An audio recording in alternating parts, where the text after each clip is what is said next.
kick this off by welcoming our second guest to episode number 2 of Aiming with Podcast. We are now welcomed here with the lovely, talented, and super heckin' adorable Bobo Double XL. I am so grateful, so honored to have you on our podcast. We actually had a very successful podcast last week, and I am just like so both flattered, but also grateful to be entrusted with your presence today, and that I am just so excited to hear more about you because I have lurked in your streams quite a bunch, believe it or not, and I have seen how insanely cracked you are. I have seen how you dissect everything that you're doing, both in aim trainers, in rivals, any game that you touch, you are so analytical, and it is so admired. So yeah, I'm very happy to have you here today with us, and let's go ahead and I'm gonna give it to you actually, so you can properly introduce yourself. Let's why don't you go ahead and feel free to introduce and let others who may or may not know who you are. Awesome. Well, thank you so much for bringing me on. I'm incredibly honored. You are a wonderful personality in the furry and FPS space, and Oh, thank yeah, you. I'm generally just incredibly honored to be here with you, 100%. But Thank you. hi, my name is Bobo. I am an esports furry with the big ears, right? I have played a bunch of different FPS games in my past, from collegiate Overwatch to some Apex, and now I'm onto a professional team with Marvel Rivals. Yeah. That is awesome. And yeah, you're signing for Elevate is the name of your team, correct? Or your org? Yeah, it's gonna be Lotus 8. Or Yep, and I'm sorry, hopefully. Lotus 8. Yeah, my No, you're bad. good. Yeah, you're good. Yeah, Yeah. Lotus 8, you just got Um, signed recently, right? yeah, super recently. Yep, and we qualified for number 14 in NA for the big massive tournament. So we're very excited. We're hyped up. Wow, that is so awesome. I love seeing esports presence in the furry FPS scene. And it's so cool. Congratulations, by the way, on getting signed.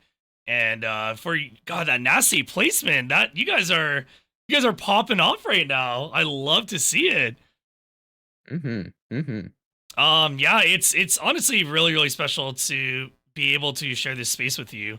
I don't know if you did or didn't get a chance to catch much of last week's episode. I do remember you being there for a moment, and I think you had to dip out, but um I'm just so happy to have the support both from you and many others in the FPS scene, with our fellow furry brethren, because I do feel personally in that we don't have quite the proper space to really give recognition to one another, other than joining each other's streams, commenting on videos, content that we're uploading, and so forth. Which, don't get me wrong, I think is a very special thing, but I think being able to share a space like this will hopefully do wonders as time goes on. But that I cannot get over how insanely adorable your character and your ears are, Aw. and you're just so goated with the sauce in FPS. Aw. It's a really cool sight to see. So yeah, what I guess to go and kick things off for this episode, why don't you tell us a little bit about yourself and your kind of come up journey? Like, when did you start FPS, and what game was it that you began with? Yeah, great question. So I began actually with, I guess I'll start from the very beginning. I began actually as a competitive chess player, Mhm. back in Wow. elementary school.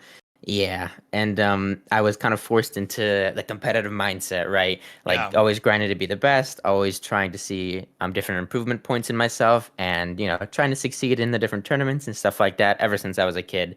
Um, but I never started playing esports until I was in maybe middle school, where my Mhm. friends told me about a game called Overwatch, and I gave that a shot, and that was pretty fun. I did watch Squait's podcast. They're wonderful, and they did such a great job.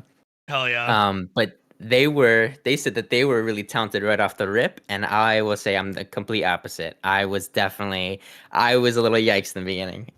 When my first when I first started playing Overwatch, I was a Junkrat Pharah main, and it was a little rough. It was a little rough. I remember being proud of getting like silver and stuff like that. I was very happy. Um, but yeah, after Overwatch, I delved into a bunch of different kind of weird niche games. Like The Cycle was my first really strong competitive game where I made a team for that.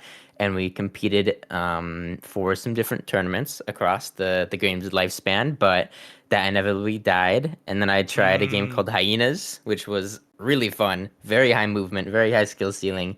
But that game also died. And now I've been touching a little bit of Apex, some collegiate Overwatch, and finally Marvel Rivals. Yeah. That's awesome. It's actually really, really inspirational to hear how you started, not being kind of a natural at it, right? I'm very, very similar to you in that fashion that like where I didn't just pick up a controller and just say like, man, everything clicked.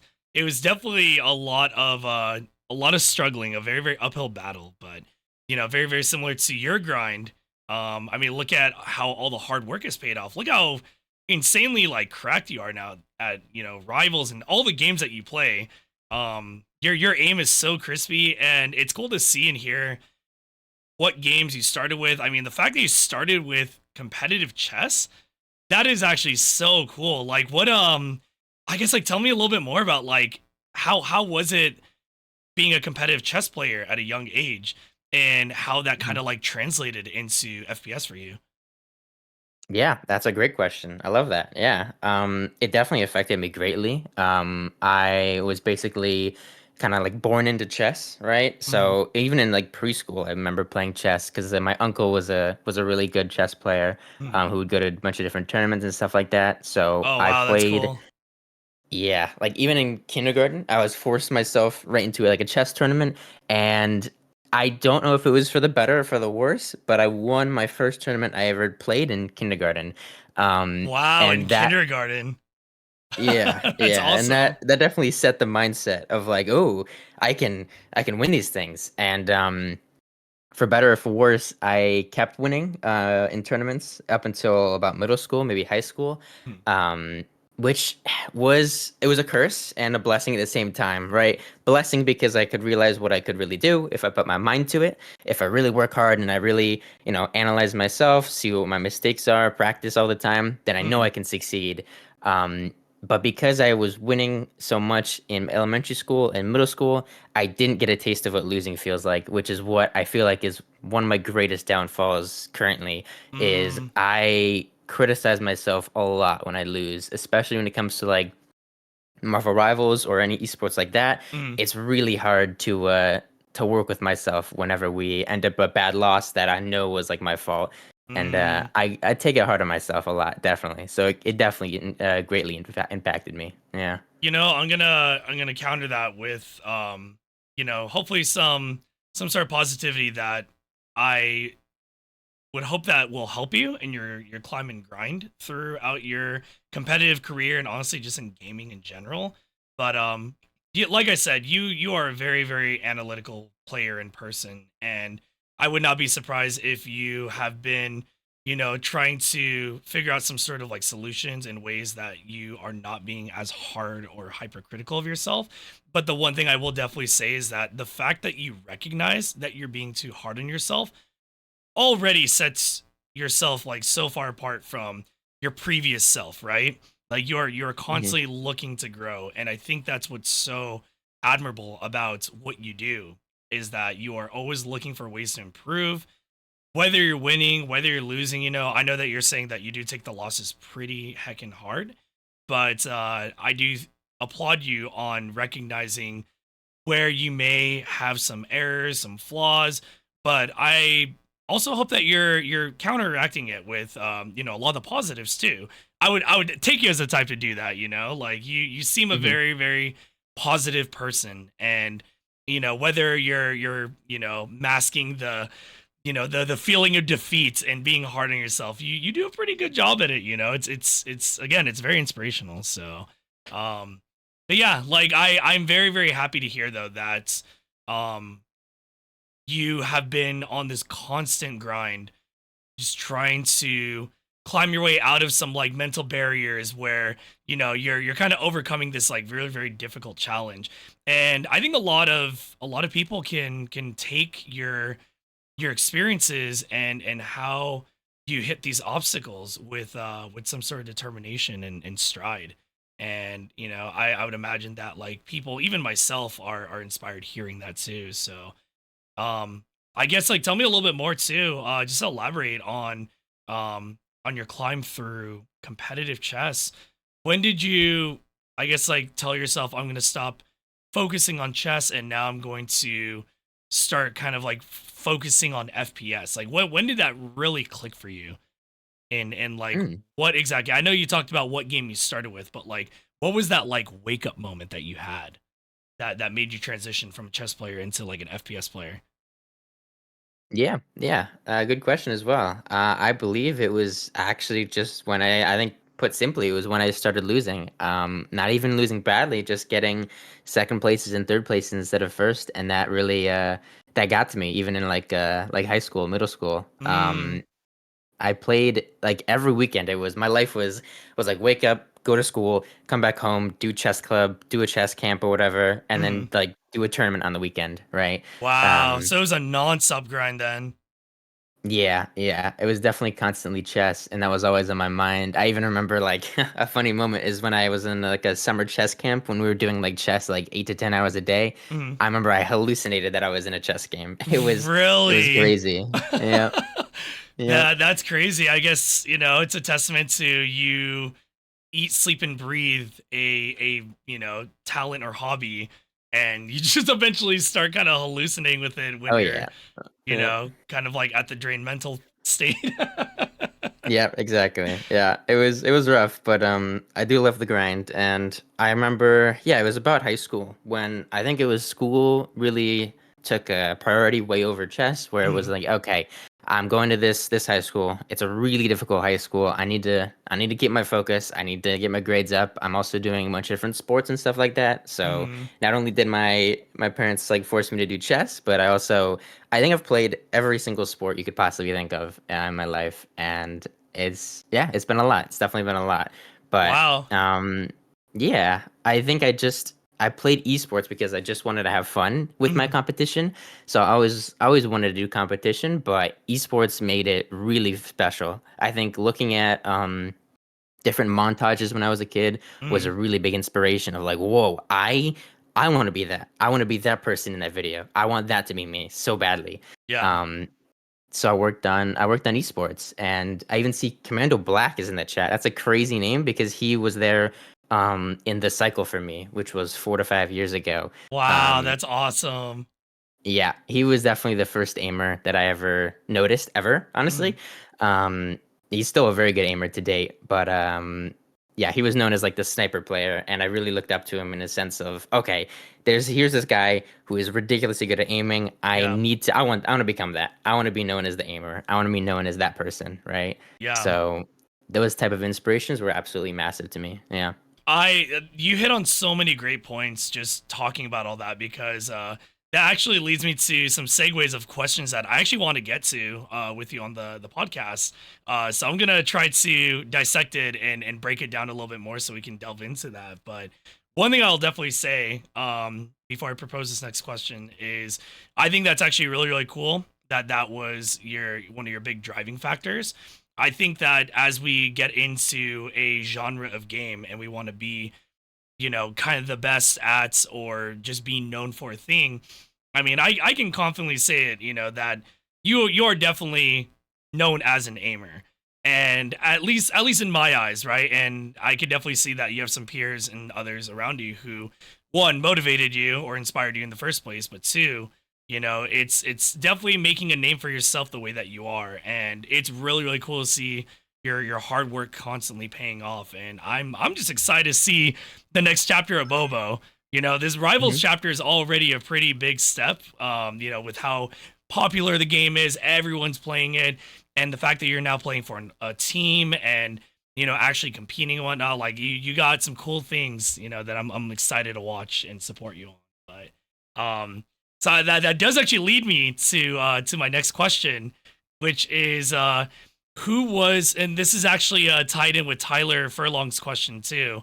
Um, who are your biggest inspirations that like first inspired you? I think you just mentioned that Commando Black was one of them, right? Who would you say were your other inspirations that really inspired you to, get to where you are in FPS? Yeah, yeah, I know, a good question. I have 3 of them. Mm. Um, my main one, I know, is crazy. It's you. You were my biggest inspiration when I No first became a way, furry. what? Yes, Oh, dude. even to this day, I see you and I see all the things that you have accomplished, all the things that you have, and I think that is just wonderful. And I think that is exactly where I want to be in life. Is to do what you do. Being able to be a full-time streamer, a full-time FPS streamer, known in this furry space for being so skilled at esports and different FPS games, and having a wonderful community and friends around you is it's exactly what I want. And I think uh, that is definitely my biggest inspiration is definitely you, without I, a doubt. I Yep. am not good at taking compliments such as that, and my heart is so full hearing that, man. Like, I'm honored and I'm grateful, and I can't emphasize this enough that like you already like I'm gonna glaze you a little bit here. You are Mhm. already like leagues above my talent in FPS. Like you're accomplishing so much already, and it's why I'm so excited to see you continue to thrive because you have such a good head on your shoulders. You have the right motivations. It's only a matter of time. It's not a matter of if you're gonna do X, Y, and Z thing, dude. You're on the right path. That's all I will say. And Aw. so thank you for that. Yeah, and thank you. Yeah. Yeah, Well, no yeah, problem. you're definitely the main one. Absolutely, without a doubt. Yeah, even from 3 years ago, I believe, is when I first found you. I think it must have been through Apex. It had to have been through Apex. Oh man, my Apex days. I Yeah. I was just talking with Squid about this in the last podcast about how I watched my scrim videos back and watched some like really old clips. I'm just like, wow, I was dog water. But then again, Squid counteracted with like, well, it's a different time of the game and we were all learning, and competitive is a very different place. But very similar to how you were saying like your worst enemy sometimes is yourself when you're hard on yourself for losses and so forth. I look at those clips, I'm just like, well, I wouldn't be where I am now if I didn't hyper analyze where I need to get to, in order how to get over those obstacles and whatnot. So it's all part of the grind, right? Like just not giving up, but also knowing where we need to push ourselves to constantly improve. Yeah, absolutely. Yeah, 100%. Yeah, yeah. I guess my other two inspirations, you might know them. Mhm. They're from Apex. Oh First yeah, one is going to be, yeah, Easy Flash Kids. Do you know him by any chance? He's Easy a Flash professional player. Kids. That name sounds very familiar. I honestly, if I see their gameplay or their like Mm-hmm, icons or whatever mm-hmm. they've used, very visual. But that's awesome. Yeah, That's awesome. yeah. And then tied with that is going to be Sully from Apex as well. He was in the early days. Really? Yeah, that is an OG gamer right there. Oh yeah. Oh yeah. I still believe I will fight tooth and nail that I don't know what he was on, but Sully might have been the best FPS player I've ever watched, I've God, ever dude, witnessed. it's actually really cool to hear you mention that player because when I was going through trying to improve during competitive time, I actually changed my FOV because of Sully. I think it was Sully and I forget the other. Was it a Japanese player, Korean player? I do this thing where I blink on the spot, but anyways, I changed my FOV to 90, which is very like eyebrow raising to a lot of players who are just like, Hmm. why would you do that? And I just studied his gameplay a lot, and I was like, okay, I see why they lower the FOV. They want the bigger pixels, they want the more consistent aim, etc. So hearing you say that, it's like it's very cool to hear that, like we both kind of admire a very talented gamer in that regard. But that's cool. That's awesome. What roles or characters do the previous player play in Apex? Are they still playing Apex right now? Yeah, they are a professional player for I forget. They're known on a team, so why they're my inspiration is because they were the first or not the first, but they were like the most recent full mouse and key, or not even the most recent. Screw that, I guess. I forgot about the other Oh, team. wait. Are they they're from Asia, right? Yes, yes, Yes. Oh correct. my god, they won not this previous. It was like one of the recent tourneys, right? One of the ALGSs. Yep, it was See, I'm was blanking it too. I know exactly what you're yeah. talking about though, because I was so hyped when I found out they were all mouse and key. I was Oh so yeah, and hyped. they were so cool. I will find them in 2 second. Easy Yeah, Flash yeah. kids. No, I'm so happy you Um, mentioned that too, because I feel like the mouse and keyboard presence. I mean, you know this as well as I do that Apex is very very heavily controller dominant nowadays, and mhm. whenever I see a goated MNK player, I'm like all eyes on them. I am like, wow, I want to like dissect their gameplay, even though I don't play Apex as much as I used to. Like, there's still an art to MNK players in a game like that, where it's not just like all the visual clutter aspects. It's like you're going against controller players, you're going against, all these other elements and factors. And when they come up on top, it's very inspirational. So that's cool. Yeah, yeah. I figured out the team name was Blackhand. It was Strafing Flame, Easy Flash Blackhand. Kids. Yeah, Yes, yes. Oh, yeah, and dude, they that's were awesome. they were wonderful. Yeah, they were really fun to watch. But Easy Flash Kids was known as like this little kid prodigy who would just go unbelievably incredibly insane on Yeah, the keyboard and mouse, and he would be able to like even diff the controller players, right? Which yeah, was yeah. just crazy to watch. Absolutely inspirational. Yeah. Um, I don't want chat to feel neglected too. And just know that I'm seeing your guys and reading your guys' comments too. The one thing I actually do want to say from Commando Black is you can learn from wins too. Got to learn to find the small mistakes even in wins, which Hmm. I cannot emphasize enough too. Thank you for saying that because winning obviously feels good, right? We all know that feeling of that adrenaline rush. You feel good, man. I played, I did all the right things, etc. Whatever it was, there's something to celebrate from that.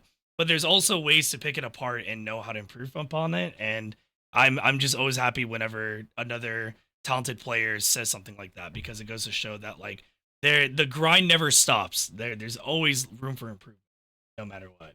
But so I actually wanna ask you another thing, and this is something that I'm really really excited to pick your brain on because I've been meticulously enjoying and watching whenever you do your aim training videos, and that's or not videos streams, but what would you say is a pretty powerful and helpful routine that you do in aim training that you try to have it translate into whatever game it is that you're about to jump into?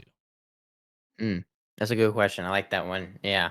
Um, Definitely I try and focus on whatever aspect of the game that I want to focus on. I know that's a pretty easy answer, but for example, if I am truly believing that I'm going to be spamming Soldier 76 and Bastion in Overwatch scrims, I will focus on tracking, right? I will Yeah, yeah. focus on that control tracking. I will make sure I have that locked in an hour, 30 minutes before my actual scrims, tournament, whatever, so Mm, that I can perform to the best of my ability. But mm, if I want to practice things outside of the game, I think that I love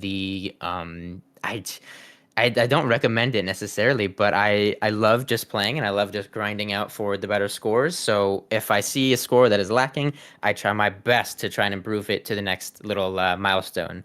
Um, mm, One really big thing that I will say might be universal for everybody is if you are trying to warm up for a game or are trying to warm up in aim training in general, um, try and force yourself through. There's this little bad period all the time in the first 15 minutes where it's not feeling good, right? yeah. I really love when I push through that little boundary and I keep playing regardless of feeling horrible. And all it takes is to keep playing for about 15, 20 minutes. And then once you've like done enough, then I go get up, I wash my hands, I take a drink or whatever, I come back and it's immediately locked in at full potential.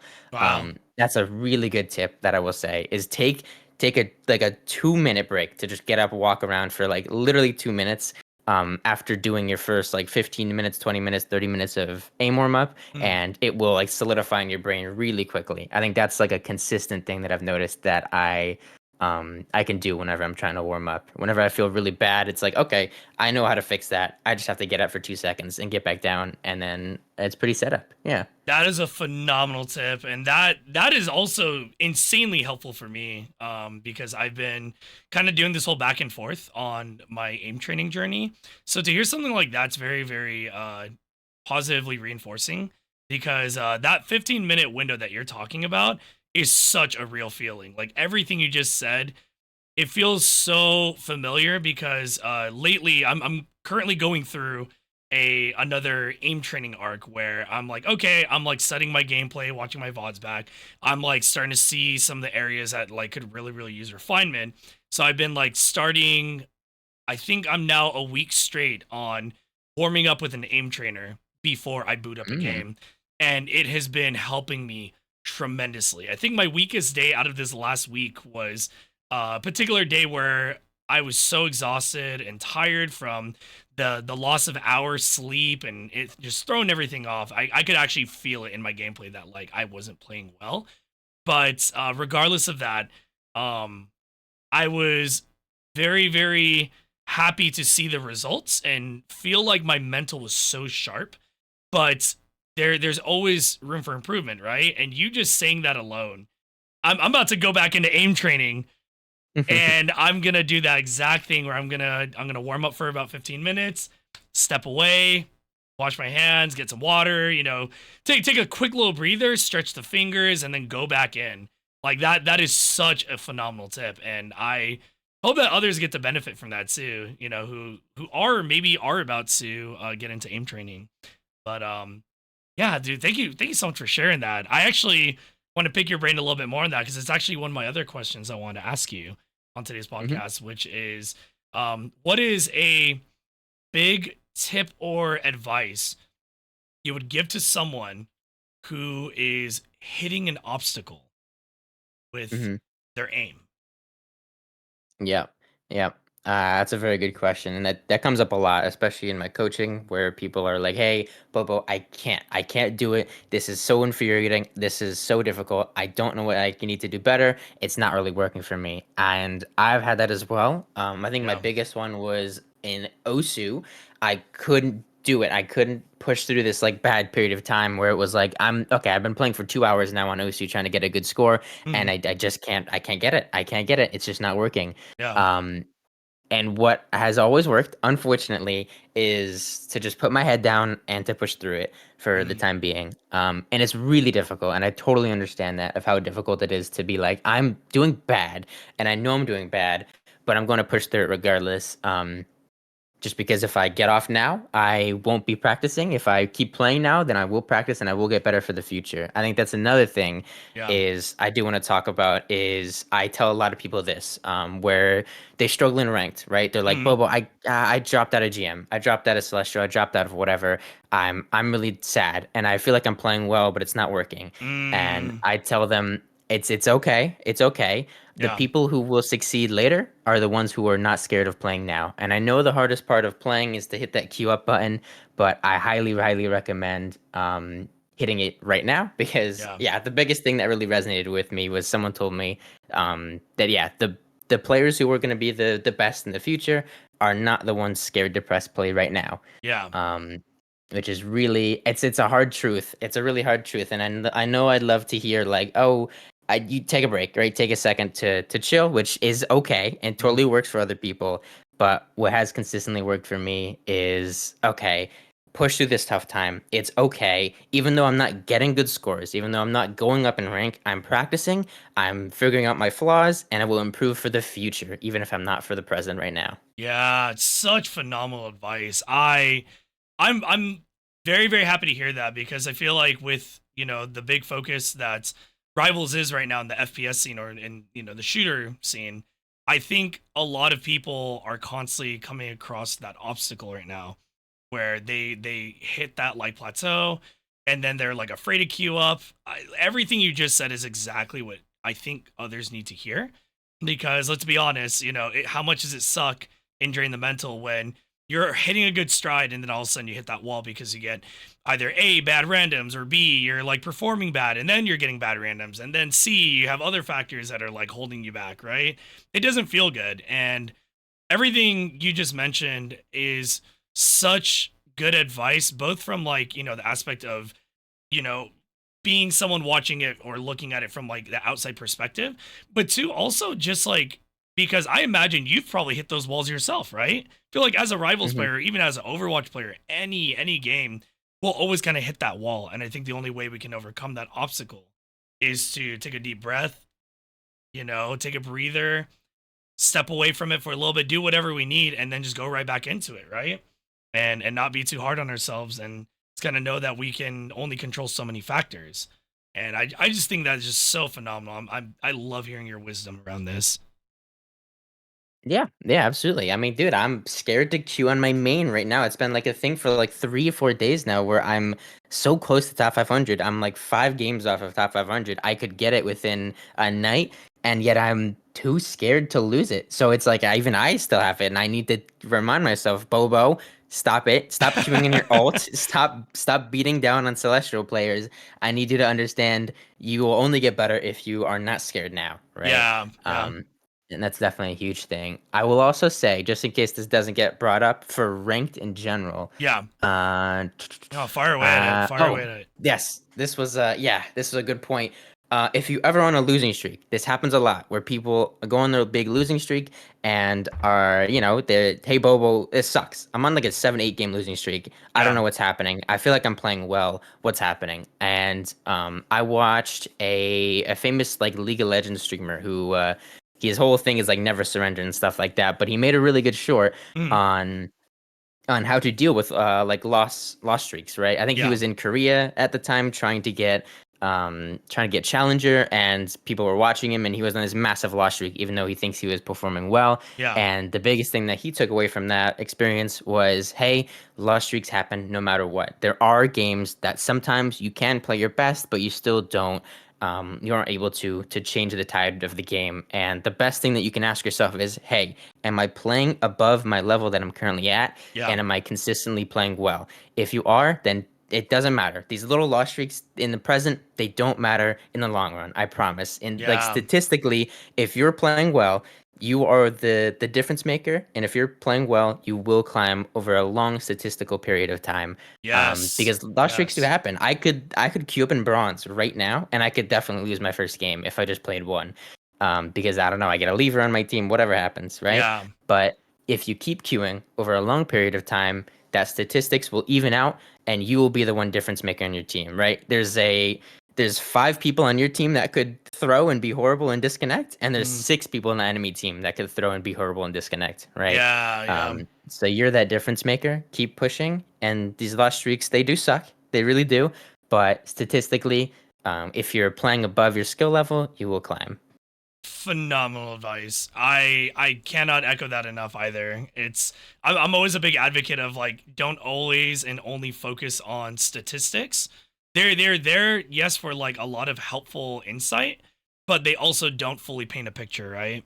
And I Hmm. definitely do think that a lot of people start to hyperfixate on oh man, but my like win to loss ratio is so bad, or like, man, I, just like, I don't want people to look at my stats, because XYZ thing, yada, yada, yada. Like there's usually some other reason. And I think that a lot of people fear or focus too much on the now rather than the bigger picture, and forget Hmm. that, like, yeah, it's not a like sprint. It's not a race. It's a, very, very, very long marathon. And you just have to keep, you got to keep going strong and not focus on the little things that don't really matter right now. Right.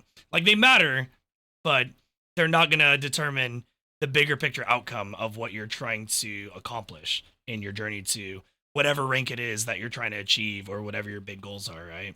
So thank you so much for highlighting that. That's great. I guess that being said, just to kind of segue into my next question, because it's all I feel like we have this very natural flow. You're hitting on all these points I've been so excited to talk about with you on the podcast.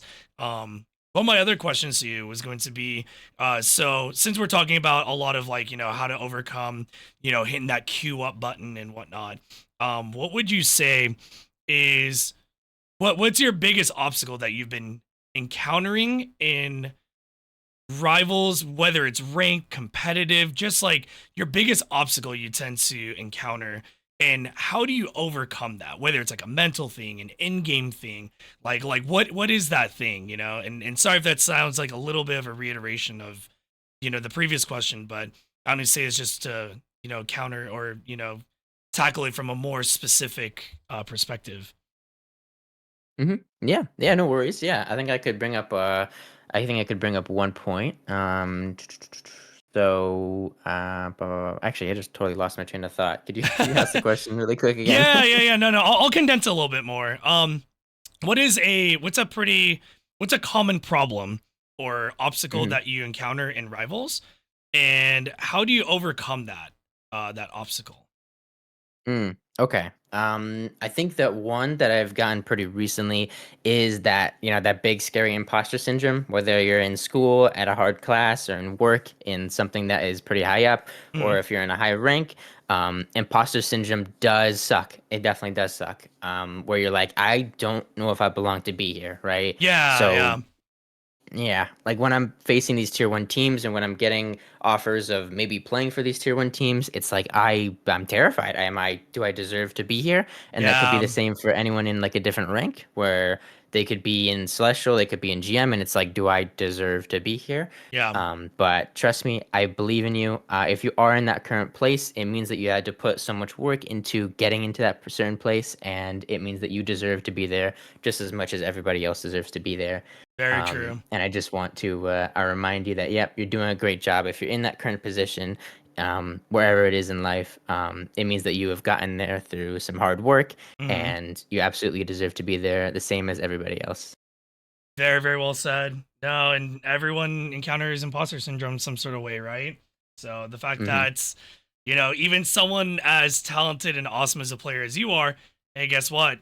You suffer from it as much as I do, as much as the person next to us, as much as everyone else in chat. So that's really it's a really sweet thing to hear from you. And on that note too, I want to actually talk a little bit about your coaching. So Hmm. you coach, tell us a little bit about it. Like how's your experience been with coaching, and like when did you first start? Yeah. So I started coaching just for free. I just did it for I thought I was okay. I think I'm qualified enough to do this. I have a bunch of different FPS titles. This is about a year ago. Yeah. Um and I was like, okay, I'll give it up to my chat. I'll make it as like a little redeem or whatever. I'll be like, hey, I can do a VOD review for I don't know, 10K like points or whatever. And I Yeah. gave it a shot and I did a few of it and I'm like, huh, I do enjoy this. I'm getting a lot out of it. I'm not only am I teaching someone how to improve in the game, in life, in whatever, Mm. but I could even think of it as, oh my gosh, I'm figuring out some awesome things that I wouldn't have noticed otherwise. Yeah. So I gave it a shot on I think it's Metafy was like the platform I tried and Oh, I'm Metafy. trying. Yeah. I thought about that Yeah. actually myself for Metafy. Then not that I want to cut you off. I want to, I just acknowledge it, and the fact that like you're using Metafy, it's cool. So Yeah, and I noticed a little bit of a gap in the market. mm, There was not a Marvel Rivals section yet, yeah. and I the game had just came out. I got top 8 in the beta, so I knew that, I'm definitely qualified enough to teach the game at its current state. And I asked if I could add the section on Metafy. They said yeah, and I was the first one there, so I was pushed to like the top of all the quote unquote leaderboards. And even at one Wow, point you could like look up on Google like Marvel Rivals coach and boom, first result I was right there, which was just like a surreal feeling. Absolutely. that is awesome. Well, I didn't realize you hit top 8 too. Like in in the beta. That's awesome. Hmm. And the fact that you're doing coaching is also very inspiring too. I've been having a lot of talks with my boyfriend lately about how I'm trying to find some areas where I could, one, try to give back to the community, give back to others. And one of the biggest ones has always been coaching. So, man, I would love to pick your brain sometime on some like advice and tips when it comes to teaching, because I've always been very in love with teaching. It feels very both good, but also there's always so much to learn from it, no matter who it is that you're teaching. So I just feel like it's such a fun and very, very constantly evolving part of how we go about our passions or our hobbies and whatnot. And the fact that you're doing it for, for this game is so freaking cool. So I'm super happy to see and hear that it seems to be going well for you. I take it, yeah. Yeah, yeah, definitely a little too well. At the beginning, I was a little sad because I ended up spending like I do like 4 to 5 sessions a day, which like was like 8 to 10 hours of coaching a day, which was wonderful. It was Wow, awesome. really? Yeah, it That's was a lot. awesome That's helping out so awesome. many people. Yeah. Yeah. But on the other side, I did want to become a professional player, Yeah. and I felt like I missed out on. I mean, I guess if you do the math, I've missed out on 300 potential hours, I think now, that I could Mm, have been spending playing the game, and that yeah. is a ridiculous amount of time. So I just keep having to up my prices, unfortunately, Yeah. and yeah, just try and get maybe like one or two like every few days. I think is a good place for me, but I definitely in the beginning was missing out on playing because I did so much coaching, which was great for Mm, coaching. But I could have used that time to get better at the game, and that's what I truly want to do mm. is to make it in this game. Yeah. Yeah. No, it's so good to hear that too, because hey, you know what? More demand, right? That means that you're doing something very, very good. And the fact that there's still so many others who seek and desire your time and your advice is phenomenal. I think that, as much as it sucks that you may have missed out on some like opportunities of, hours that could be, spent practicing, improving, scrimming, playing with certain people, it may be the case, but hey, you know what? You've gotten a chance to at least thrive in one area of FPS, and I think it's cool that now you're kind of fine tuning it to where you said yourself you're doing about like 1 to 2 sessions a day. It's kind of where I think a good sweet spot is, right? Because like when you're spending so much time with like a few individuals, I feel like there's so much value in that, and you're not overstimulating or overloading your brain, right? Like I can't even imagine how that felt doing as many sessions as you did. 8 to 10 hours is quite a lot of time. It's very impressive. I'm very blown away at the volume of teachings that you were doing. Definitely have Hmm. to seek some Bobo advice and expertise sometime for sure. Don't be surprised if Yeah, you see yeah. me book a coaching session with you. There you go. There you go. Yep. 100%. I'll give you a discounted price. Don't worry. Yep. No, yeah, I appreciate that. Yeah. So I actually been meaning to ask this question from chat. This one's coming from Zumba Lemur. They ask, what FPS game is the most similar to chess? Good question. I like that one. Yeah.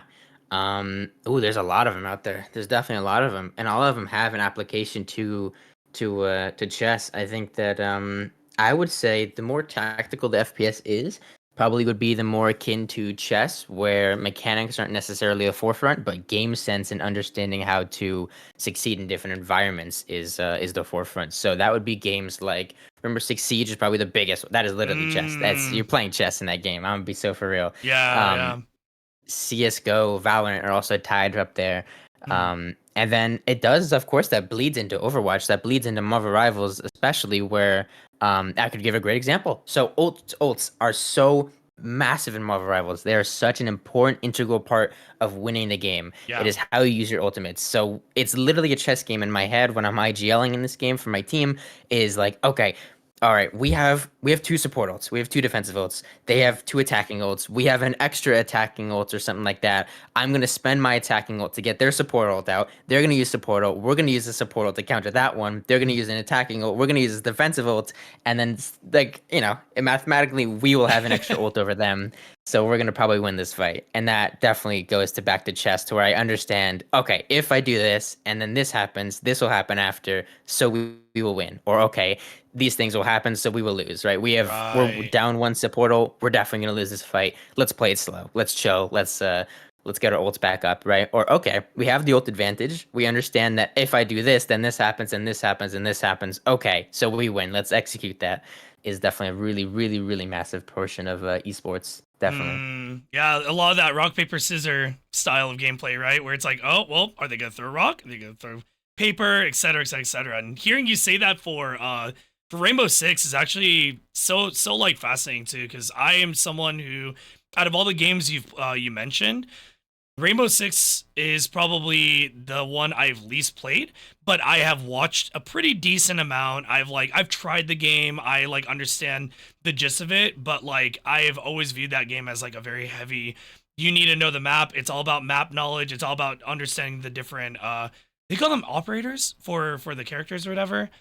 Or am I Yeah, I think so. Yeah, yeah, you got like it. it's always so crazy how that game is so centered around all these factors. And then you mentioned that it's very much like a game of chess, which I never really quite did the comparison, but I can totally see how it's viewed that way. Because not only are you like applying all these different factors of game sense and map knowledge and whatnot, but it's also a matter of like knowing what angles to peek, what walls break down, what characters are going to do what, and so forth. Like it's just that game has so much depth to it. It's really really cool. It's honestly kind of why I haven't gotten into it, because I didn't have a good gaming PC when that game came out, and Hmm. I missed out on that wave, unfortunately, of Yeah, getting into yeah. Siege. I'm gonna actually pop another question from chat for you. This one is actually coming from Nefarious Nova, and they're asking, what advice would you give on keeping a neutral mental during any way a session could go? Mm, that's a pretty good one. That's a pretty good one. I mean, I even I struggle with that to this date. Is keeping a good mental, right? And it's hard. It's definitely hard, but it's not undoable for anybody, really. I see it as a how bad do you want it? How much effort do you want to put in? Um, when it comes to competitive, though, I'll talk about ranked, and it'll probably talk more about Nefarious as Nova's actual question. Yeah. Um, later, but for now, in actual competitive environment, you can totally push through the bad times. You can totally push through your bad mentals. It's just how much effort and how badly you want it. So, for example, if I'm on Hella and I've gotten killed by the enemy Hella like 4 times now in like an esports competitive environment, I'm like, oh boy, this is not going so well. And yeah, and it's like I might even like negatively impact my team if I keep saying like, shoot, darn, I keep dying to this Hella, right? Annoying, right? Mm, And if I let that mental get to my team, then we're not going to be in a good place. And all it takes is for me to recognize, okay, you're getting tilted, Bobo. Calm down. You're fine. Let's put in the effort. Let's keep calming. Never stop calming. Never stop talking to my team. If I stop talking and if I shut down, mm, then I will end up being a detriment to my team rather than a assistance. So putting in the mm, effort in those situations is all it really takes to succeed, and it's really difficult. Like that is so difficult, ridiculously difficult to come back from bad mental. But yeah. some of my favorite teammates were the ones who were really good at that. They were getting destroyed in the game, and they said, "Okay, it's okay. We're fine. I'm going to keep communicating to my team. I'm going to keep IGLing. I'm going to keep telling them what we can do, and I'm just going to push through as hard as I can."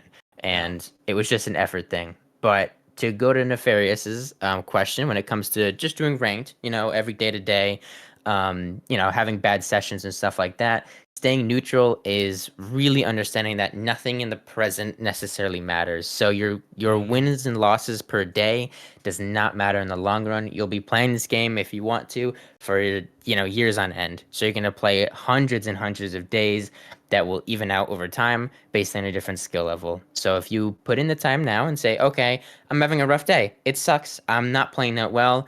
Let me just not take it nearly as seriously as I was taking it before." yeah. It helps out really, really large dividends in just understanding, okay, it's not that serious right now. I know that the ranks are very cool, right? If I'm one game off of GM and I just lost it for the third time in a row, that sucks and it's tough, but it doesn't mean I can't get it tomorrow if I got this far today. Oh, that is such good advice. It's true. I mean, I can't agree enough with that statement. It's you were always gonna have a bad session. Like there's no avoiding it, right? Like the only way you avoid it is what you mentioned earlier with being afraid of hitting that queue up button.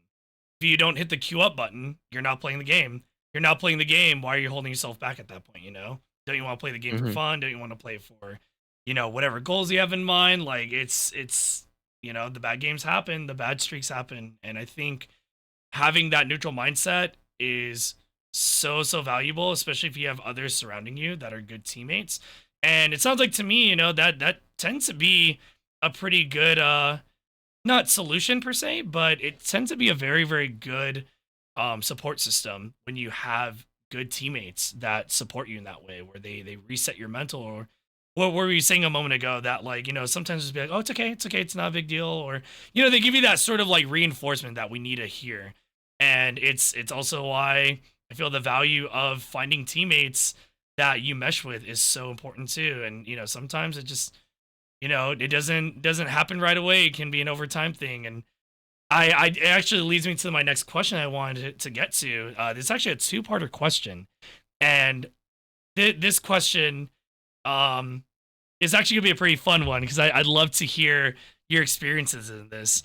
But how has been how has been your association with competitive FPS and being an open furry, or are you not an open furry about it? Mm. Yeah, that's a really good question. Actually, I wanted to bring that up at some point. I'm really glad you did ask it. Yeah. Yeah. I was ridiculously pleasantly surprised. I'm gonna be so honest. Mm. I am very open. I have it on my Discord profile. I even had like me dancing in VR chat with a mate of it as my banner for so long. That's And I'm like talking to awesome. these like yeah, and I'm like talking to these like tier one teams or whatever, who are like massive, and they're talking with me back, even though I have this like banner, right? Yeah. Um, but it was surprisingly pleasant, and I haven't had a negative experience yet. I mean, it like okay, you get the chatters or whatever, you get the people in match chat or whatever, right? Who call you out on it, and it's like that's whatever, right? That will happen, and it's okay. Yeah. And I know that that hurts a lot for some people is when people point that out of they call you words, right? Based Yeah. on your Yeah. identity, which it sucks. It definitely sucks, but I promise you, it just makes me laugh. It's the same thing as someone calling you like a it's the same thing as someone insulting you as you're playing. It's like, Yeah. okay, this guy knows that he's very insecure, right? So we're okay, we're Mm. fine. If it happens in game, I promise you're okay.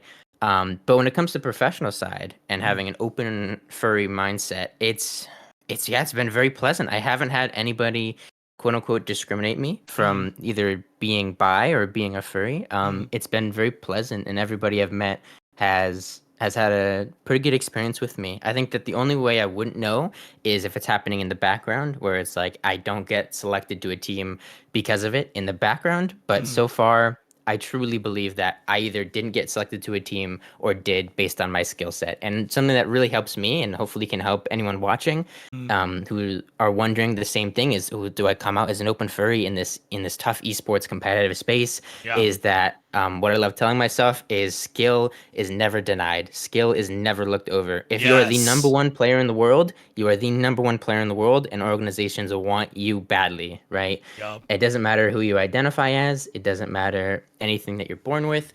It just matters, hey, are you good at the game? Yes, you're good at the game. Okay, then you're a great fit for our team, right? Yes. So skill is undeniable, and I keep telling myself that is maybe sometimes maybe you have to work 5 to 10% harder than Mm. everybody else, but when you get to that level of being number one or top 10 or whatever in the certain like thing that you're trying to get better at, skill is undeniable. If you're the best, you are the best, and people want you.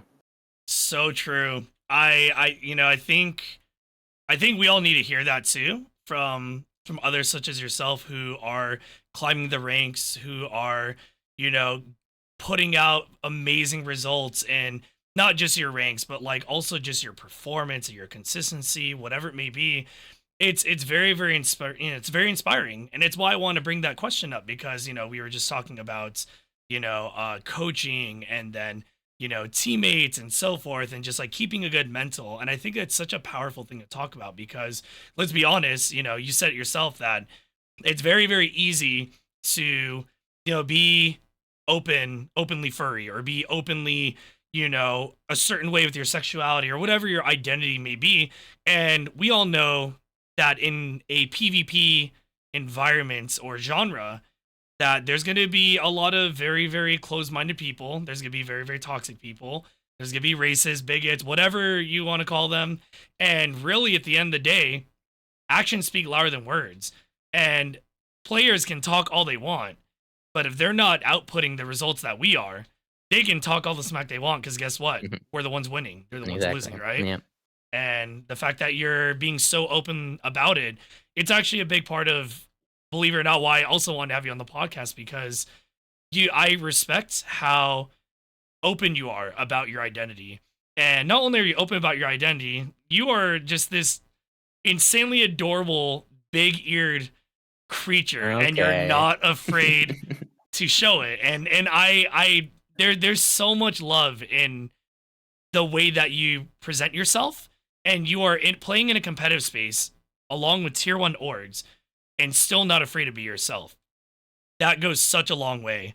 And I would hope and that people will see that over time and be like, if Bobo could do it, I can do it too.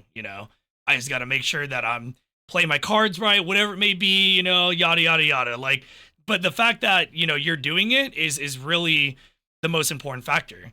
Because if no one does it, who's gonna inspire who? So I think Hmm. that's a really really cool thing to bring up, and I'm glad to hear how your experience has been with that. Yeah, of Um, course. Yeah. so that leads me to Yeah. this. Oh, I'm sorry. Go right ahead. Go right ahead. I'm sorry about that. I know you're all good. Thank you. I did want to say yeah, I truly want to another goal in life for me is to kind of fix the little reputation that we might have in the real world as furries. I want people to understand that we're normal people. Mm, And I've been doing a decent enough job so far where I've had people be like um first they might make fun of me or whatever, and mm, then they're like, "Oh wait, I've met Bobo, I've talked with Bobo, I've scrimmed with Bobo. He's rang for us in scrims, and wait, this guy isn't that bad. Maybe they aren't bad at all. Maybe they're normal people like all the rest of us." And I feel like I've changed already so many people's minds of like, wait, these guys are cool. These yeah. guys they're actually just fine. They're totally cool. Yeah. Um, and that's definitely what I want to strive for. That's definitely one of my biggest goals is for people to understand that, hey, um, there definitely can be some negative connotations, or at least, especially definitely in the past or whatever. There's like some negative connotations towards being furry or whatever, or being open about it on the internet. Mm, But I really badly want to be that kind of light to the fandom of, hey, this guy's pretty cool. This guy's just like a normal person like everybody else, and yeah, I think that's generally what I want to achieve, and I think I've been doing a decent job at changing people's minds of being like, wait, these guys are normal, these guys are cool. yeah. Yeah. No, that's really really cool to hear, and that I'm glad you mentioned it because it actually leads into the part two of the question, which is so you talked about how you are open about your identity and not being afraid and whatnot. Um, so how would you say that has impacted you and your discovery of your teammates, whether your current teammates, your past teammates, and how everyone's responded to it that you've played with. Like tell us a little bit about how that experience has been, being as open as you are and how your teammates are with you. Yeah, yeah. So I've definitely maybe I've been very lucky, but I haven't had any bad experience with anyone where they have openly denied me Mm, because of my identity. It's either I get accepted or I didn't due to my skill alone. mm, Obviously, sometimes there's networking and connections is really massive, especially in esports, of understanding. Okay, this is my friend, so this guy's gonna be on my team, right? yeah. And that definitely happens. But I truly believe every opportunity I was given and every opportunity I was denied was due solely to my skill. I've been beating myself up about this constantly. But if I had accepted a sub spot on one of the teams I tried out for, I wanted to be a main player, right? I don't want to Yeah. be a sub. But if I had accepted a sub position on a previous team I had tried out for weeks on end, I would currently be known as LG Bobo, like Luminosity Bobo, if Uh, I had accepted the sub spot. So I yeah. mean, that's a good indicator of, hey, skill is the only thing that matters, and I believe I was good enough to play for that team. Hmm. Um, and obviously I beat myself up over it constantly of, oh my gosh, why didn't I just take this sub spot? But There's gonna be another Yeah. opportunity. I'm such a firm believer in that, especially because you're you don't plan on quitting anytime soon, right? Like if you're gonna be in the thick of it for quite some time, I think another opportunity will arise, and it's all building blocks, right? Like you're currently building certain parts of your journey right now. You're gonna have another opportunity rise, guaranteed, guaranteed. Yeah. As long as I stay focused, as long as I keep putting in the effort, I do strongly believe in that as well. If I had the chance in the first place, Mm, then there's nothing stopping me from doing it again. Same as ranked, same as in a job or whatever. If you got there in the first place, even if it slips from you mm, temporarily, it means that you can just do it again, right? And you can do it even better. So, very yeah, I much. absolutely agree, 100%. So this actually, I'm glad that you're hitting on all these beats the way that you are because this does kind of lead into another follow up question with your identity in the scene.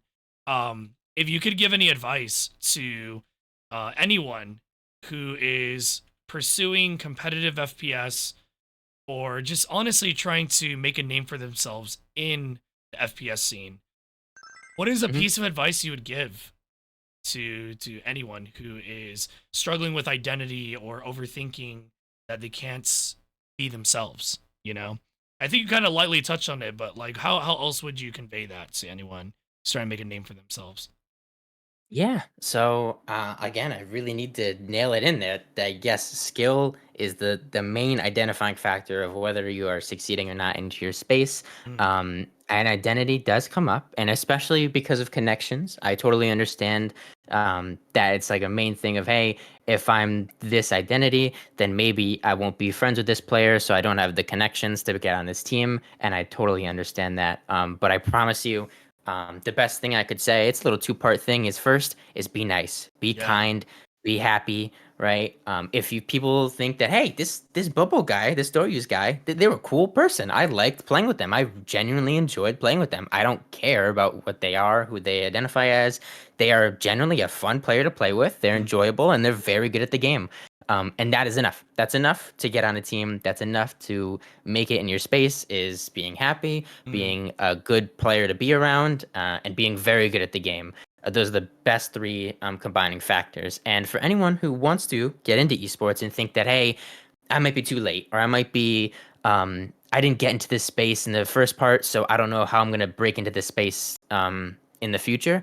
The best thing I can say is join a bunch of discords for the competitive looking for groups. Join scrim discords, and it is so easy, especially in Marvel Rivals. Has got to be the easiest tier one organization game to play with right now. You really? just join.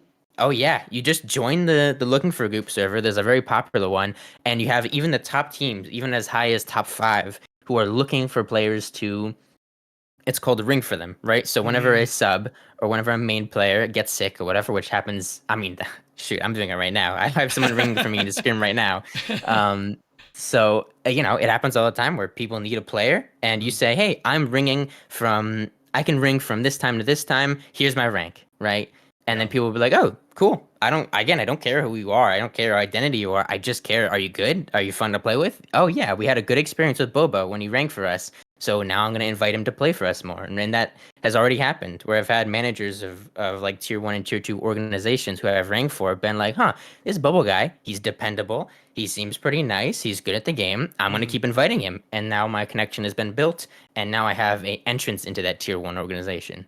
Oh, that is such good advice. I actually love that you said that because I have a philosophy that I go by when it comes to playing with others that I let's say like I'm playing ranked or I'm like really trying to like grind for a certain, achievement. There's a philosophy I always go by, which is the skill there? Yes. Are the vibes there?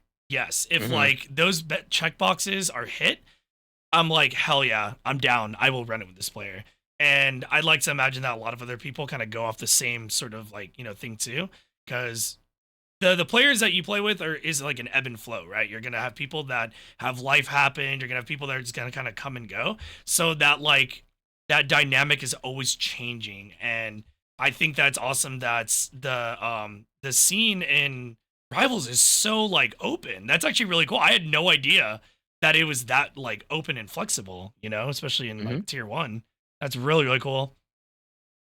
Yeah. All you need to do, and it's the same as most other games, is it's just grind that ranked ladder. And if you get high on the ranked ladder, people will be like, "Oh, okay, this guy has a good dictation of where he is at a skill level, so I'm gonna ask him to play." Right? So if I mean, it's literally right. It's crazy how open it is. It's there's just looking for scrim and looking for ringer like section in the Discord right now. That if you're like I can ring from this time to this time. I'm a DPS player. I'm eternity rank. Let me know, right? Yeah. And I guarantee you someone will be like, "Oh yeah, I'm down," right?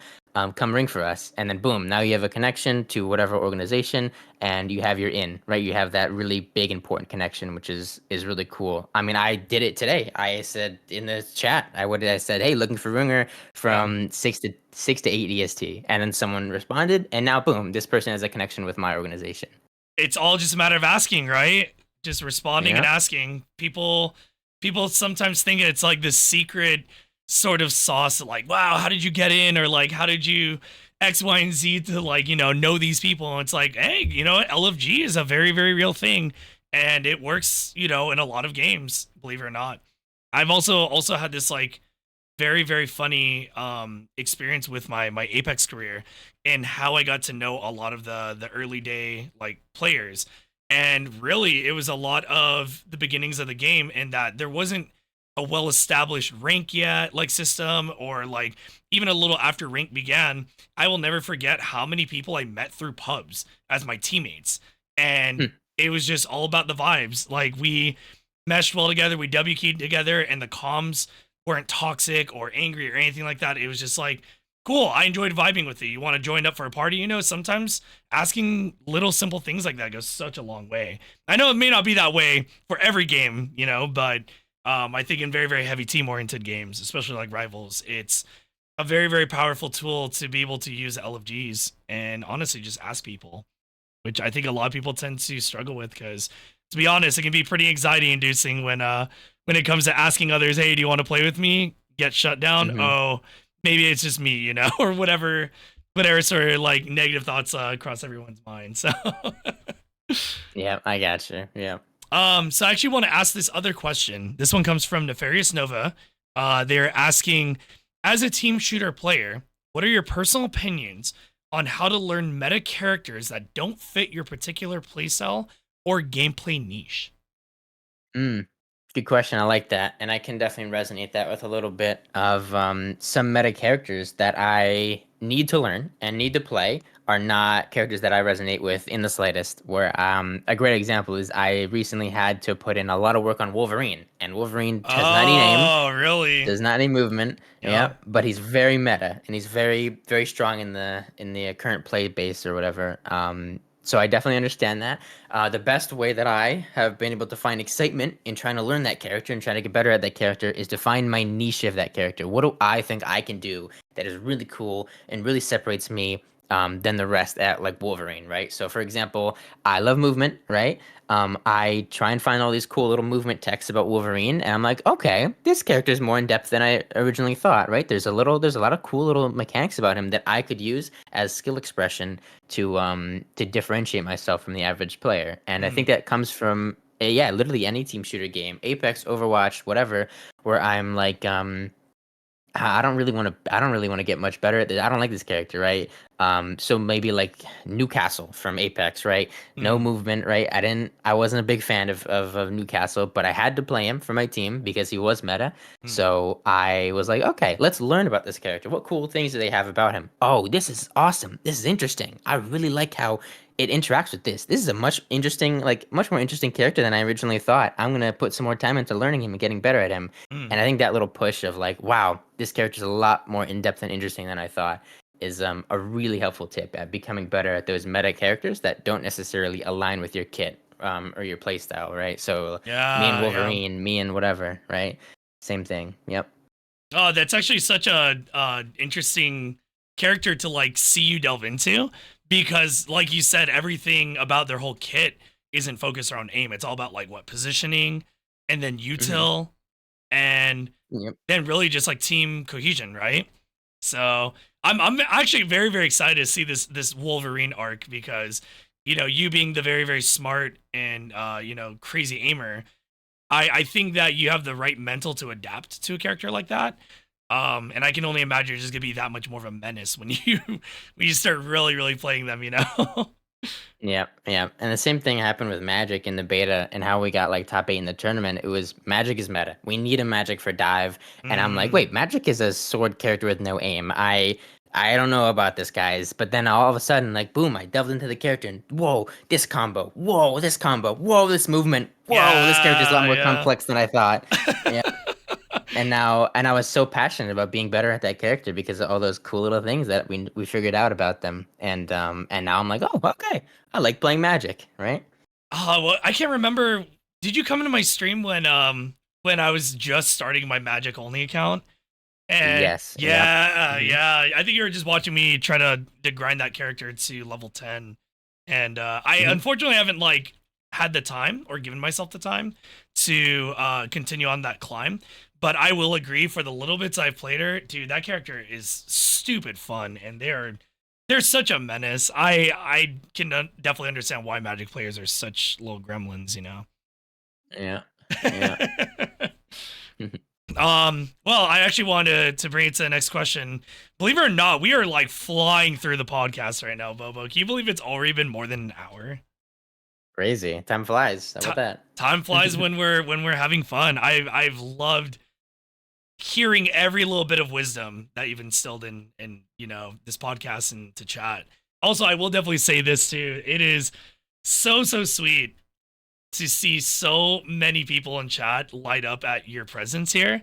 It goes to show you have a lot of a lot of admirers, people who look up to you. I very much am one of them, and it excites me so much to see how excited everyone gets when last week we had Scoid on, this week having you, and honestly like the list of other FPS players that are going to be on the pod or that I hope to have on the podcast, it just continues to grow. And this is the exact sort of result I want to see, is everyone celebrating each other's presence and just giving acknowledgement to the amount of like talent that's in this scene. So I am just like so happy to see all the love that you're getting, makes me happy. Aw, awesome. um Yeah.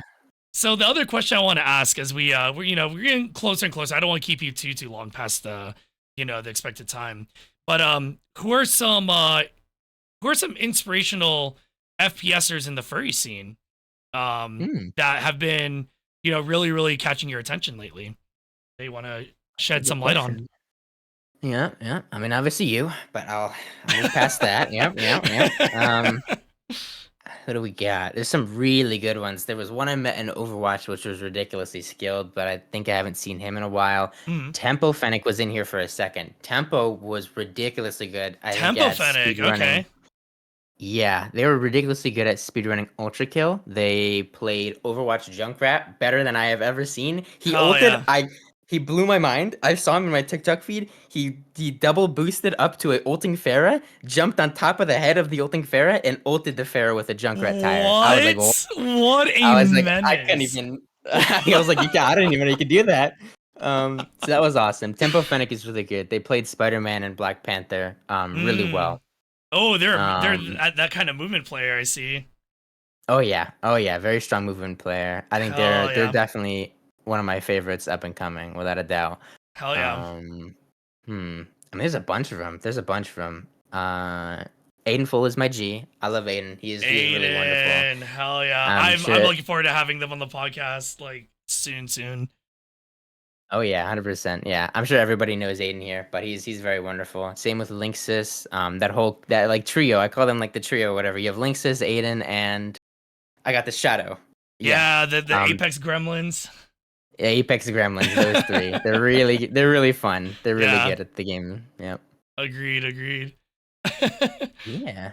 I love hearing all these names tossed about because very similar to last week. Squate had mentioned, I'm trying to remember, it was like one or two players who I had actually never heard of before, but I was so excited to look them up because I was just like, oh, what? There these other talented gamers that I don't know about yet.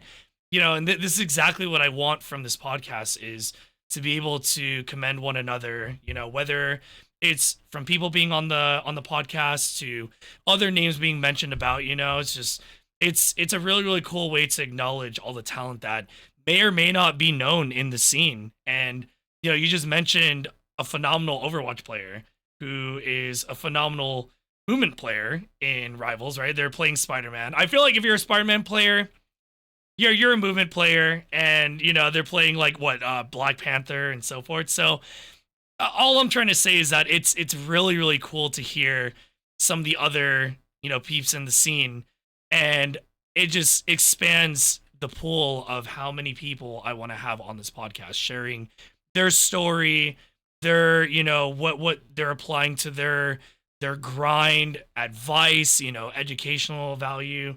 And I appreciate you for mentioning all the people that you just mentioned, So I am like so excited to look them up, and I want to see this TikTok you're talking about. It sounds so gremlin-y, and I love seeing some crazy ass plays like that take big brain power.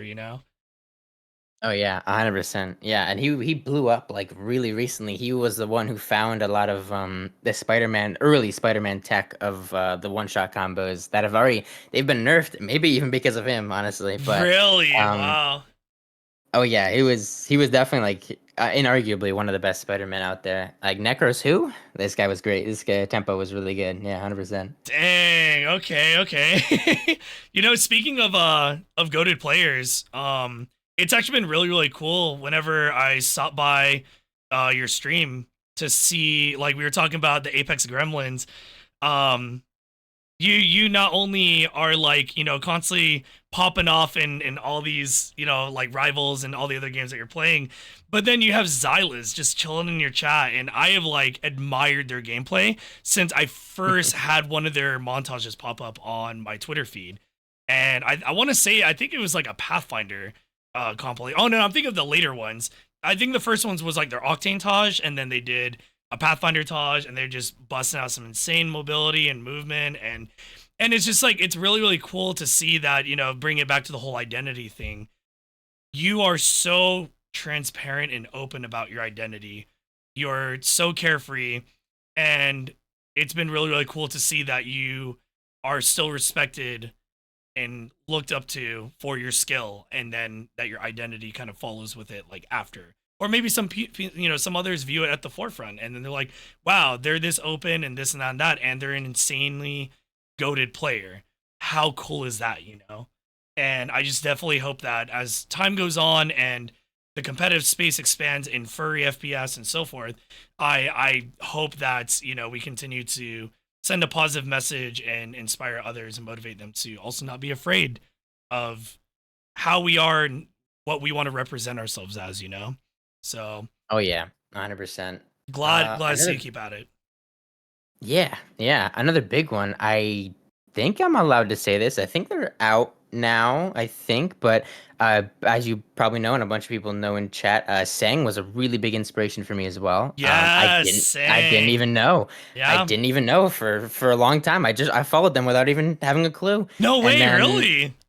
yeah, I was watching their ballistic. It was like a year or two ago, whatever. Their ballistic grind, and I was like, "Wow, this ballistic player, they're awesome. They're sick. I love them. They're so good. They game their mouse and key. Wow, that's awesome." And Yeah. then it's like, "Oh, and their identity is this. That's awesome, right?" So again, it's skill matters so much more than anything else. And Yup. is a very driving factor. I forgot one other person I will shout out really quick is Nebula Wolfie. You've seen him, I don't know, in some of Nebula, the yeah. background gameplays, but Nebula, you need to compliment him. He does not think of himself highly. I think he has really like same thing about imposter syndrome, where Yeah. he got an eternity. He was on the top 500, like he was on the edge of top 500 for a second there, and Yeah. he's like, I don't think I deserve to be here. But I'm like, Nebula, we're winning these games together with like an 80% win rate. You're doing Yeah, amazing. no. That they are 100% skilled for heckin' sure.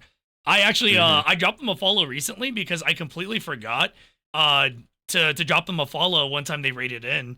And I usually try to be on top of it, but sometimes, ADHD brain on top of streaming and being, all these other distractions around, I kept forgetting.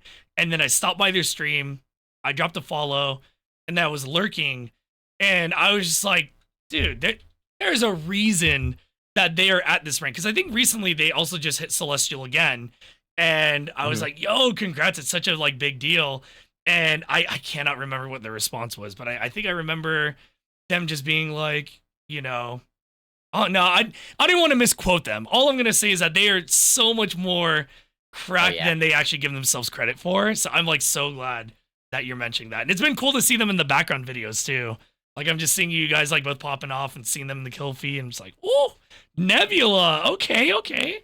Just means I got Exactly. a rivals with you guys sometime. Yeah, 100%. Yeah. um, as we're getting closer, it pains me because I don't want to keep you, and I imagine you have other plans the rest of the evening. So I'm just gonna pop a few more questions, and then we can actually wrap things up. But what what is a let me think of how to rephrase this because I don't want to like repeat the same questions again. So I'm gonna kind of fine tune it. Mhm. Have you ever played at any LAN tournaments yet? And Ooh. if so, which have you played at? Yeah, good question. I guess you could say technically I competed in a bunch of different things. So Smash Bros was a really big one. I Oh, you played were a Smash Bros Smash Bros. Player? Ultimate. No way. Yep, I did like That's Smash Bros awesome. Ultimate lands and stuff like that, which was really fun. I Mhm. was okay. I was fine. I'd get in like the top like 25% of the tournaments that I played in. I Mhm. wasn't insane, but that was fun. That was like maybe like 10 to 20 lands I guess I went to for that. So that was cool. For Marvel Rivals, we had the opportunity to go to different lands. So we had a Canada one, we Mhm. had a Knoxville one. Um, and I think it ended up just being a little bit too much in the cost, the cost Mm. department for us to actually go to it. Yeah, yeah. Um, but generally, I haven't been to any Overwatch ones. I wish we had the opportunity to for a second, but I'm very used to like setting up at a different setup because we have an esports space at my college. Mhm. So whenever we have a match day or a big scrim or something like that, we always go down, take the bus to this like esports space, which is pretty cool. So I would be confident in a LAN environment, but I haven't had a chance yet. Hopefully, with Oh, Marvel Rivals your soon. time is coming. There's no way you do not, play the LAN. I believe. And when you do Hmm. play the LAN, you bet your ass I am going to be spectating, watching, rooting, whatever. Like I will be there. Like the support is gonna be real the moment you get to play on stage, for heckin' sure.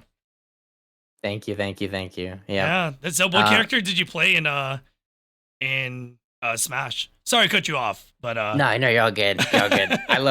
I love cute robots, and oh my gosh, Rob's playstyle, his combos, oh, you his were a his like, Rob Gremlin. That's so funny. oh my goodness, he was so cool. I love cute robots, and he had combos and his like aim for his like abilities, and he could be annoying. And oh, I love that character. I love Rob so much. Yeah, That is so yeah. funny. That's awesome though. That's awesome. I ended up playing back when I played Brawl. Brawl was like the one I last played pretty hardcore. But I was a Snake and Mario player. Those were my two mains. So going against Rob, you Nice. would have absolutely dumpstered my Mario because their movement is God, they have such good like air mobility. Oh yeah. Oh yeah. Yeah. I love him so much. Yeah. um, yeah, that's actually really cool though. I hope that you get not a hope, but like I know you're gonna be able to play on stage sometime soon. Whenever you do get to play at a LAN, dude, hit me up. I'm gonna hit you up. I'm gonna be like, okay, what tourney? When's it happening? Give me the deets because I will be watching and I will be cheering, 100%. So, the last few questions I want to actually ask before we wrap things up, and this is more for the educational side. Um, how did you figure out your grip style for Ooh. for the mouse or mouse and keyboard? I guess. Yeah, I love peripherals. I am the biggest nerd about peripherals. I think that it is so fun to delve into. I love little trinkets, so I love getting my hands on new mice. And I think the biggest thing for me is understanding. Um, I needed the most control possible. I needed the highest skill ceiling. Mm, For the most control. So I had to give up a lot of my skill temporarily so I could succeed further than I ever would in the future. mm, And by doing that, I chose the fingertip grip. This mm, is so that I could utilize the fingertip mice to have way better free movement. Yeah. on where I wanted my mouse placement, which is it's ridiculously difficult in the beginning, and I got worse. My first 2 weeks were pretty bad, pretty pretty bad. Um, but then I succeeded past where I could have ever gotten to in the future, due to the insane control that I adapted to, and Mm, now I have the freedom of movement. It's like going from controller to mouse or whatever, right? It's like, oh wow, I can do these cool, fun movements now. These little micro adjustments. Tracking feels so much more smoother yeah. because I have so much more like space in between my hand because I'm fingertipping the mouse now. And even though it's harder, even Mm, though it takes a lot more skill, I was able to understand, oh hey, now I have more avenues of improvement, right? So I'm yeah. taking a Yeah. hit right now, so I could improve in the future. Yep. That's awesome. No, it's really really cool to hear because I feel like with refinement of mouse and keyboard aim, obviously you start to look at all these little things in peripherals, posture, whatever you have it. So I love hearing how you kind of like figured out and found your what peripheral worked for you. And I would hope that like, others who are in the process of trying to figure it out themselves, that they get some good takeaway from hearing how you figured it all out. So so I want to expand on that question a little bit more, and would love to hear your thoughts around this. um what is some tips or advice that you would give to anyone who is in the process of trying to refine their aim? Mm, yeah, that's a good one. I think it depends on the game you want to play. I'll give you guys some really good peripheral nerd overview really quick. If you are Get playing a nerdy with slow it. game, yep, yep. If you're playing a slow game, you want stopping power. You need stopping power. So, Yeah. Valorant, CS:GO, Rainbow Six Siege, any game where there's one tap headshots. I almost brought up Spectre Divide, but I forgot about that game. That sucks. Yeah, Yeah. RIP Spectre Divide. Yeah, but any game like that. Oh, the new one, Fragpunk. There you go. That's a great one. Mm. Any game like that where it's pretty fairly slow and you need to hit one shot to win, you need stopping power. So I always recommend a cloth pad. I don't believe glass pads are able to realize that potential.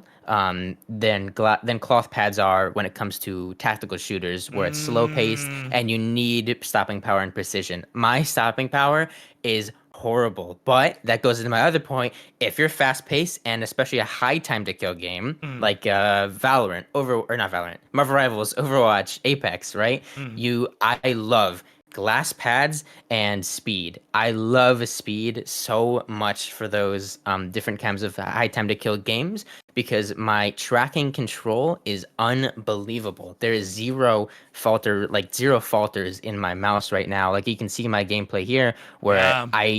I don't look like most Hellas. My aim is ridiculously calm.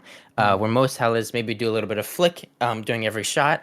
All you need to do is calm down and Mm. track. I love calm aim so much. I'm addicted to that feeling. And getting a glass pad with my super like aftermarket Japanese speed skates made especially for glass or whatever, and Yeah. then a tiny mouse. It feels so good for tracking and so good for changing directions like smoothly. Yeah. It shows. It really, really shows. I'm glad you mentioned that about Hella because, I also play a lot of Hella too. My Hella is nowhere to the leagues of what yours is, but it is so fascinating to hear you kind of dissect the way that, Hella aimers are. And I'm very much in that sort of like realm of, I do a lot of flicking, but I also try to calm aim. And I actually just converted very, very recently to a cloth pad back again. I was on a Mm. glass pad for, oh man, how long was that? I want to say a year and a half, almost 2 years now.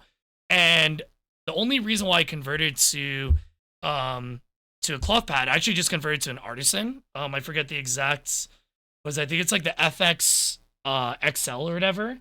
Um it has definitely helped phenomenally with my stopping power, like you're saying, because with glass it being so smooth and allowing for tracking, I definitely still feel my tracking is very very clean, but the stopping power I get to like a lot of my flicks or a lot of my my hard stopping is so much better, and everything you hit on is just like, oh, it hits home because it's everything I've been Hmm. analyzing about my gameplay lately. So I think it's really really cool to hear you dissect it the way that you are. I want to actually bring up two more questions, and then I'm gonna release you back into the world again.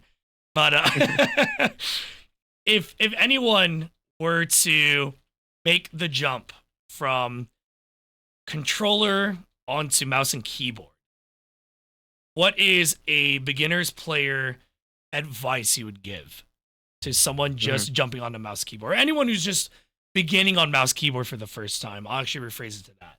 What is a piece of advice you'd give to them? Yeah, that's a good question. I like that one. I started with mouse and key, so I never got the chance to make that swap between controller and mouse and key. Mm. But for starting off, it is the biggest thing is please push through those bad moments.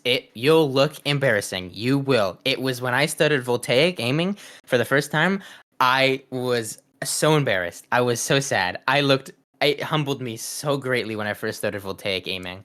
Um, and it humbles a bunch of my students or whatever as well who are like, it's fine, I don't need aim training or whatever. They play voltaic and they're like, oh boy, right. um but the biggest thing is please keep pushing through. I believe in you. You can do this. Put the time in, put the effort in, get the hours in. Find your weak points and try and negate those by putting in more effort onto said weak points, right? So if you I don't know, if you're tracking, you're like, ugh, this tracking feels horrible. I hate tracking. Grr, right? It's like, okay, buddy, now let's put more time into that tracking. Let's understand what can we do better, and let's play it more so we can improve for the future at something that we don't necessarily like. God, I hate static. The static is so horrible for me. But if I Really? was a Valorant player, oh yeah, if I was a Valorant player, or if I was a Siege player, if I was a CS:GO player, where like static ridiculously matters, Mm. I would be grinding the heck out of that, even though I hate it. I despise it with every fiber of my Mm. being. Yeah. Yeah. No, I actually, while you're explaining that, I agree with what Dutch is saying, where I feel like static is so important for tac shooters, and in your case, you don't prioritize or play tac shooters, which makes sense, right? Like you're more focused around, like you said, tracking, right? Tracking is like a big one for you, and what would you say is another element of aiming that is like your favorite? Mm. Yeah, I think that okay. Well, it's eye candy and it feels fun. I Mm. love speed so much. I am an OSU speed player and I love speed aiming. Hell yeah, Unfortunately, it doesn't translate over to gaming nearly as well. I'm not flicking from target to target, one-shotting massive trucks basically. yeah, I love switching and switch tracking. So you can see I'm doing it right now with Salak, where I switch from target to target and then you track. So yeah. it's a little bit of a different mindset. It's two mindsets combined. It's how your dynamic clicking is. So flicking onto a target and then immediately once you flick onto the target, I love this so much, is Mm. you immediately snap your brain into calm aim and you chill and you track the target. Yeah, Which is so fun and it feels so satisfying to do really well. And I think that tracking switching is got to be the highest skill ceiling and the coolest, most effective in gaming, like aiming that you could do to practice. I love switch tracking so much because it's so applicable to like every game, especially that I play, that you play, mm. Overwatch, Apex, Marvel Rivals. You switch to a target, you track the target. You kill the target, you switch to another one, you track the target, right? Yeah, And I love yep. that so much. I love hearing you Mhm. say that because it's actually coincidentally one of my favorite elements of aiming. I've been working on. I've been doing a lot of like Pat TS. I've been doing a lot of Viscose Varied, and I'm trying to remember what the other one was. I have like so many of those, um, those flick scenarios where it's like flick, but then it's slow tracking, then flick, slow tracking, and I feel like it definitely trains a lot of elements of your aim and your hand-eye coordination in a way where you are able to have it translate into a lot of different style games. Because even if you are playing a tac shooter, I know that tac shooters are very much like flick heavy, where you like flick to one target, kill that target, go to the next target, you know then kill that target, and then vice versa. But I feel like it's the elements of the slow tracking with target switching that always translates, and it's so cool to hear you break it down like that too. So I love hearing all this. By the way, I'm gonna have to have you on another episode in the future because I'd Yeah. love to pick your brain more on more specificity when it comes to aiming, because you eat, sleep, and breathe uh, aiming. Mhm. And forgive me if I'm misconstruing this, but aim trainers are very, very valuable asset to your aim journey. Right? Or am I like misunderstanding that?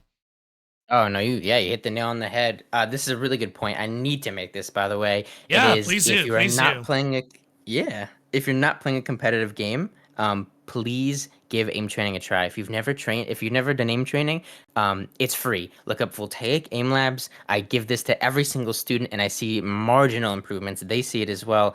Please look up Voltaic Aim Labs. Everything about it is free. They don't even ask you for your password. You just have to put in a username, and you can train just like the professionals do, and just like we do. It's ridiculously helpful. Your first 10 hours, you'll see like you're better than if you're a plat player right now on average aim. You put in 10 hours of Voltaic Aim Labs, now you're better than 99.9 of the aimers in Platinum. I promise you. Your first 10 hours are going to be absolutely ridiculously massive, and I could never recommend them more. However, this is what I really want to say and really want to talk about is if you are playing one game, if you are specifically playing one game and want to succeed in that esport in one game, Mhm. do not do aim trainers, unfortunately.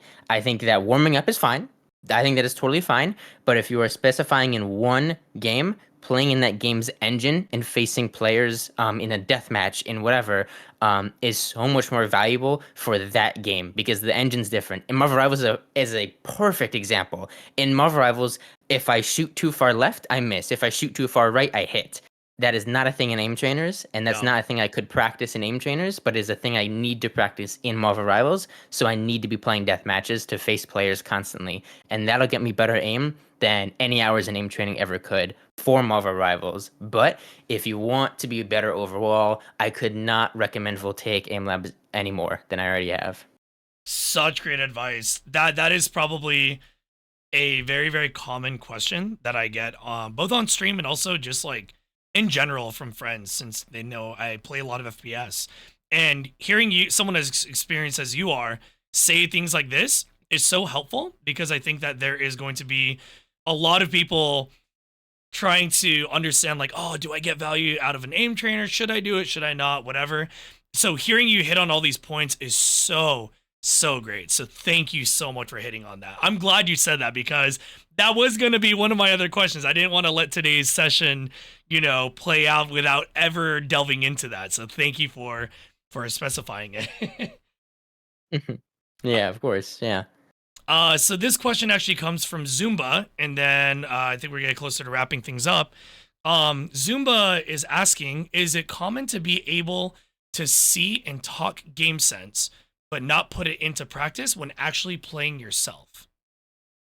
Is it common to be able to see and talk game sense, but not be able to practice it and put it actually playing in yourself? That's a good question. That's a good question.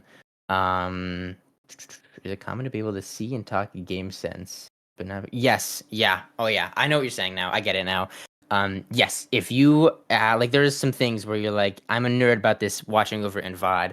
I love looking at this, and I'm very good at understanding what the game is out of the moment. So using that 2020 vision, right, is what I love to like say, right? Yeah, So yeah, using 2020 vision, this is correct. I know this was correct, right? yeah. But in game, I can't apply it. That's a huge thing. Um, the biggest thing I could say for that is try your best to focus on one thing per day. So, you looking over in VODs, right? You're looking over your VOD review and you're seeing every one of your deaths, and you said, okay, I died here because of my positioning or I used the X ability wrong, whatever, right? Yeah. I'm going to play the next game, whether it be quick player, competitive, whatever you want and whatever you're comfortable with. I'm playing the next game, and I will focus specifically on improving that one aspect that next game until I have that aspect locked in. Then I move to the next one, and that's a really good like transition to how do you improve in games. I need you to go into your VOD review, look at every death. It's the Pod deaths; those are reviewing. huge.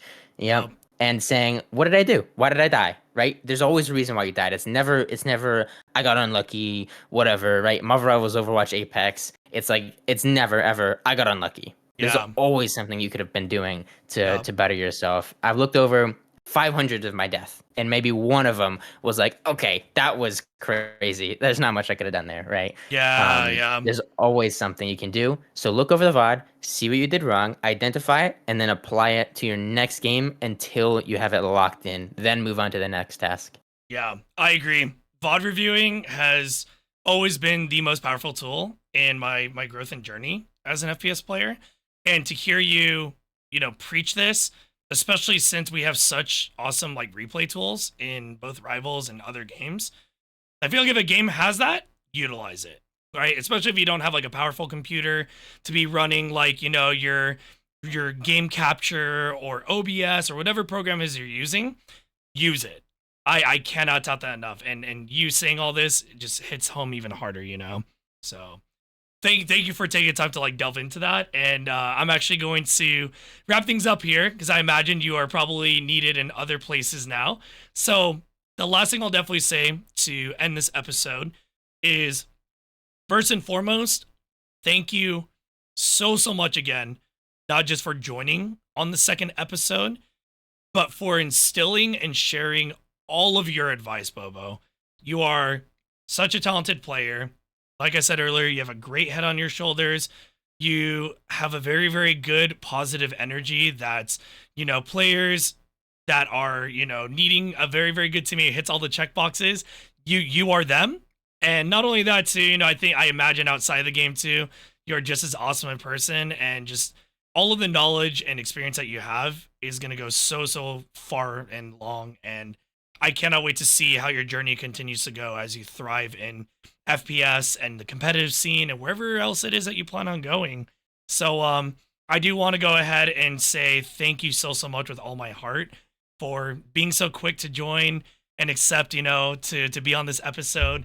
And before we hop on out of here, where can we find you? Please hit us with your socials, hit us with your Twitch. Let people know so that way we can continue, sending other peeps your way so that way they can watch how cracked of a gamer you are. Oh, thank you so much. Yeah. Yeah. You can find me on a bunch of different platforms. I think about every one, but I'm most active on Twitch and YouTube, BoboXXL. I've just been posting edited. You're watching it in the background right now.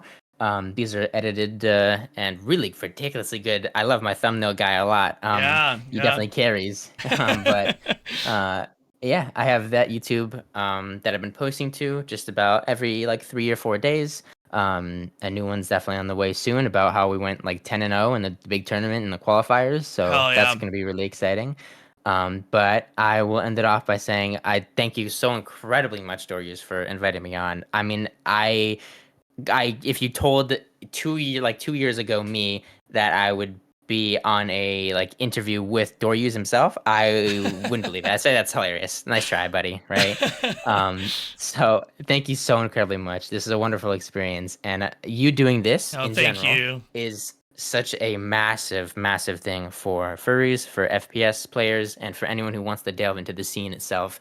I think that this would be incredibly helpful for them. And if you ever want me to yap for a few hours in the future, I would love to. I would love to. I love yapping. Oh, Yep. I would happily, and thank you so much, both for your kind words and your wisdom, everything, dude. Like it's felt right back at you, and I would happily have you on again. I do hope that this continues to, grow and become something bigger, and we can't, it's not a one person thing, it's a team effort. And both you and Skoy being the first two on is such an honor, and I cannot wait for the next few episodes. So just know I will happily hit you up next time for, whenever the next episode comes around to have you on.